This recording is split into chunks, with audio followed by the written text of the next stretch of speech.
Good evening, and welcome to another unnecessary episode of Diatribes from the Voice of Doom.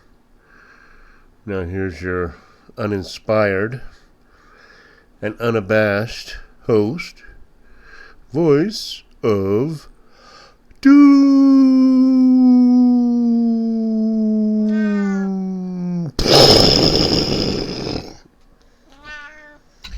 Quiet. Alright, I'm back, but not really back. Just thought I'd do a diatribe since I haven't done one in like a month, maybe longer. And I already said that I'd be curtailing my production because everything I've said is coming true, and I'm kind of discombobulated at this point because I was basically banking on doom, hoping for the apocalypse, and thereby absolving me from any responsibilities I may have. But with the inauguration safely of Orangey, I have no more points of reference to point to as a time we must dread. So I'm just gonna live my life, I guess, and see how it goes. Now, I'm not saying we're out of the woods. Far from it, because with the past month or so, and I've watched Orangey administer the executive office. He's done a lot more than I even thought possible, and he hasn't even started yet. He hasn't really gotten going full swing. Not all of his people are okayed by the oversight committees, and so he doesn't even have his cabinet together completely yet, but he's done more in the past 21 days than most presidents do in their lifetimes. So he's putting himself in harm's way, and everybody knows it, because his buddy Elon, who suddenly is taking a very keen interest in helping with the administration of the government, is getting into the waste and fraud and abuse of the expenditures of the tax money. And he's going to get together with a team with his artificial intelligence also and figure out where a lot of this money's gone. Now, there's probably about, I'm just guessing, I'd say 5 million people that are probably criminals in the bureaucracy, okay? And out of that 5 million, probably at least 10% would probably go to extreme lengths to not be found guilty of fraud. Because billions and billions and billions and billions and billions and trillions of dollars have been laundered through non-governmental organizations for decades, and everybody knew it. But since you can't fight City Hall, everybody knew there was corruption. Everybody knew there was waste. Everybody knew we were being ripped off and lied to. But since you can't do anything about it, then nobody does anything about it. Now we got somebody who wants to do something about it. Whether it's for his own personal aggrandizement or whatever reason, he just needs a hobby. It's like, I've done everything else, I think I'll fix the United States. And I'm talking about Orangey and Elon and the rest of the people that want to do this. Now, so many things have happened that I really could do more diatribes and comment on all the incidents, starting with the securing of the border and the systematic deportation of hardened criminals who have been allowed to live and flourish in what is now still the United States. And now they're being shipped back. Now, sometimes I have trepidations about Orangey's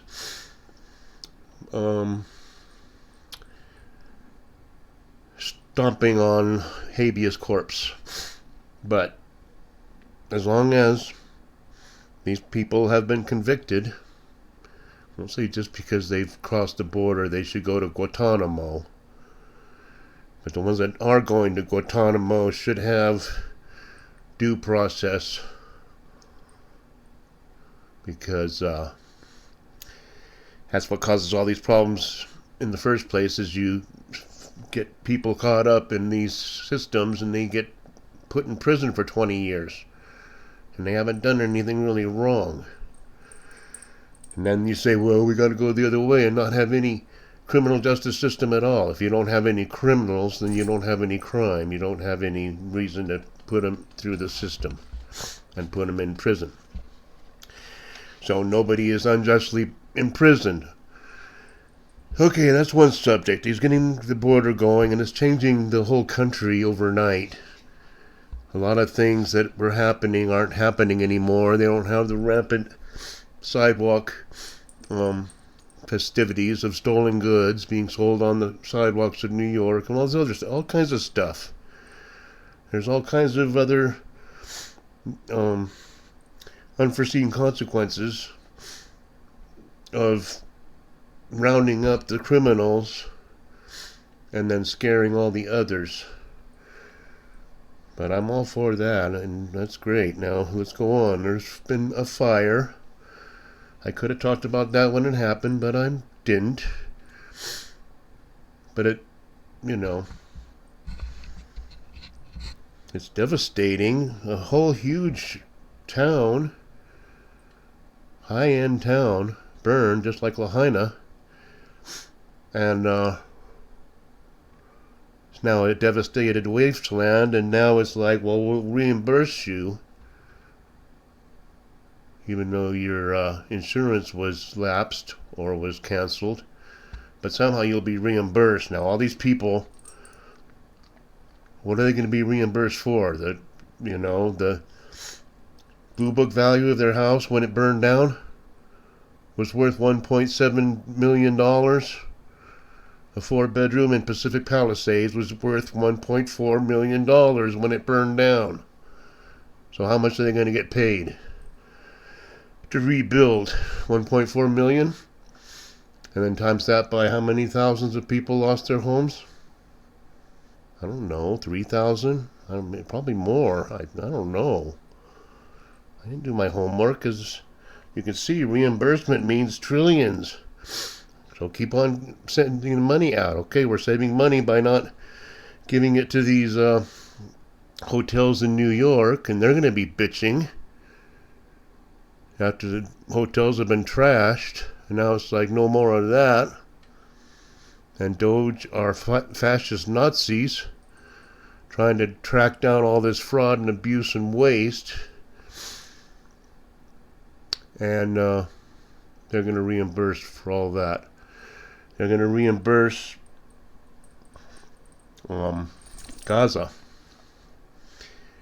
According to Orangey, and it's a great idea, if we could get to the point where there were hotels and golf courses in Gaza, I think we'd have a different world.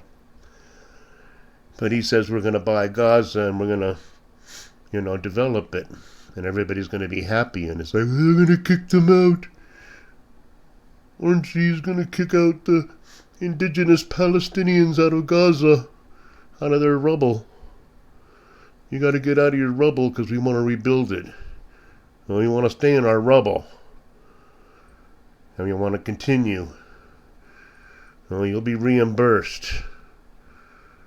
So you leave now and go to Jordan or go to Golan or somewhere. And when we get finished with these golf courses and hotels, then you can come back and work in those same hotels. Okay. So that'll be a great day. But reimbursement for them and this Hamas ceasefire, that's why I decided to do a diatribe, is because there's another deadline. And it's Saturday, this coming Saturday. That would be February 15th at noon.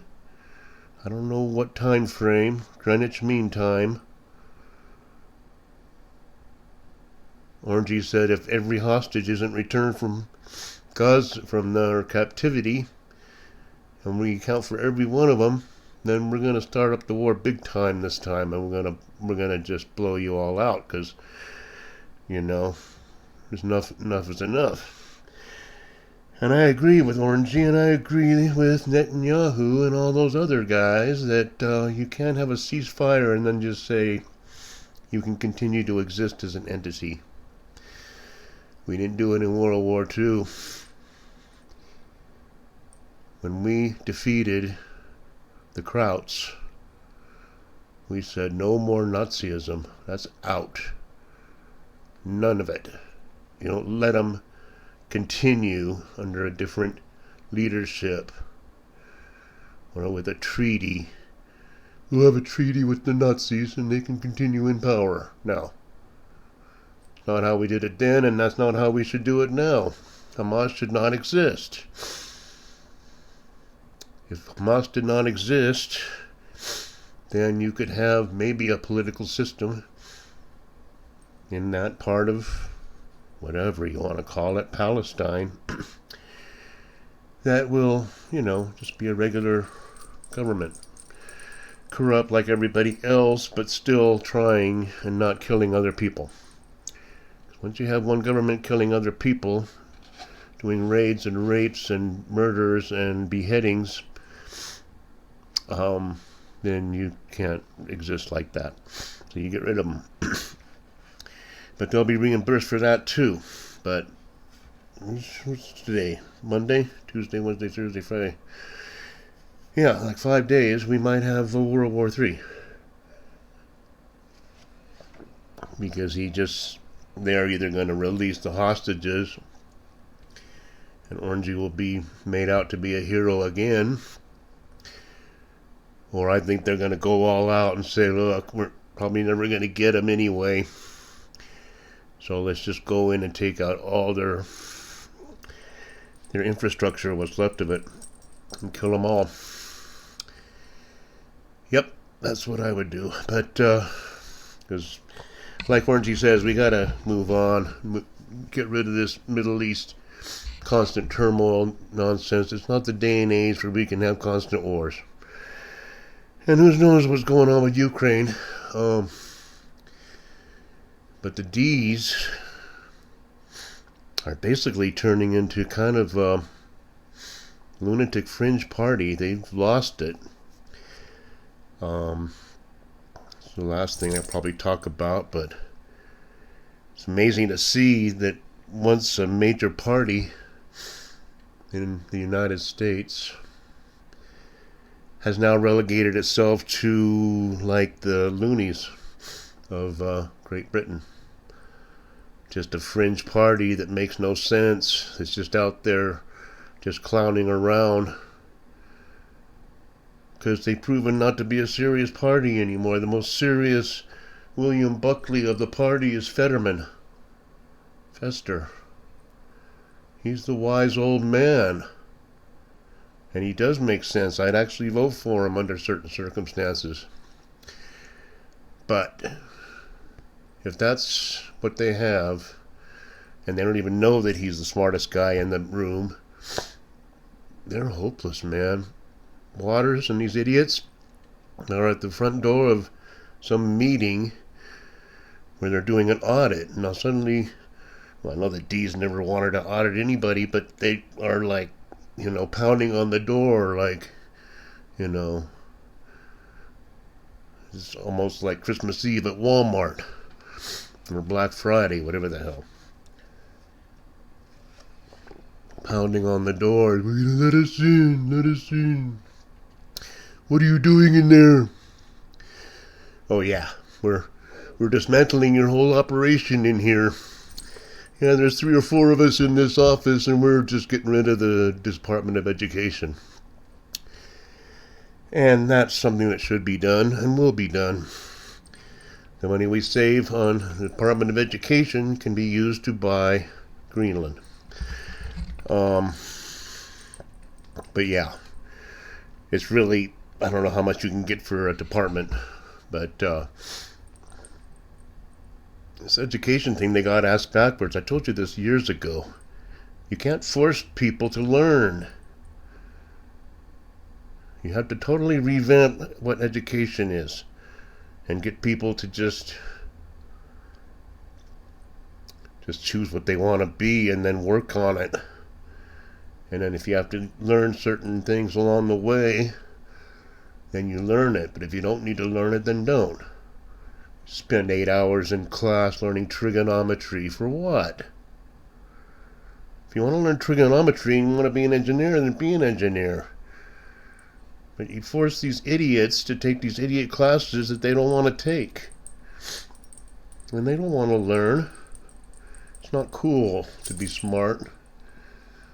Unless you're so smart you can make a chip and then rule the world. But anyway, I didn't say much. I don't even know why I did this diatribe. I just think that maybe we got 5 days before there's a conflagration. And it's nice to be looking forward to something. I was getting really bored with this orangey business because too much is happening, and I don't think that there's any doom in the offing right now. But you know, it comes like a thief in the night, so keep your guard up. And I'll do another one if there's a bunch of news, or I'll just throw it all into one like I did with this one. Where they're going to come up with the money for all this crap. Save money with the fraud and waste and abuse, but some heads should roll. People should go to jail. And who knows, maybe we're all guilty. I don't know. Anyway, I like what Orangey's doing right now, and he's going way beyond my expectations, and I was expecting a lot. So, good for him, and God bless America. See you next time, maybe. Bye.